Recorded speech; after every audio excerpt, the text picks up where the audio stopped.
take further steps to ease the suffering our nation unintentionally caused its own sons and daughters by exposing them to Agent Orange in Vietnam. For over 2 decades, Vietnam veterans made the case that exposure to Agent Orange was injuring and killing them long before they left the field of battle, even damaging their children. For years, the government did not listen. With steps taken since 1993 and the important step we are taking today, we are showing that America can listen and act.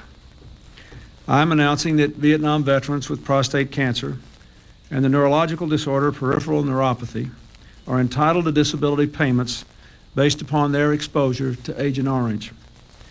Our administration will also propose legislation to meet the needs of veterans' children afflicted with the birth defect spina bifida, the first time the offspring of American soldiers will receive benefits for combat-related health problems. From the outset, we have pressed hard for answers about the effects of Agent Orange and other chemicals used to kill vegetation during the war in Vietnam. Once we had those answers, we've looked for practical ways to ease the pain of Americans who have already sacrificed so much for their country. Soon after I took office, the National Academy of Sciences completed a study on the long-term health effects of Agent Orange. The Veterans Administration, under Secretary Brown's leadership, moved immediately to compensate and treat veterans with illnesses that the National Academy found were associated with Agent Orange. First, we added 2 diseases, Hodgkin's disease and a liver disorder, to the list of ailments recognized as being associated with exposure to Agent Orange.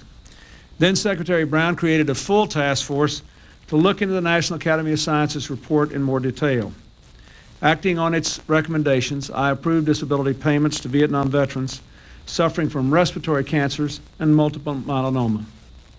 Finally, we asked the National Academy of Sciences to focus on the link between Agent Orange and other conditions, including prostate cancer, peripheral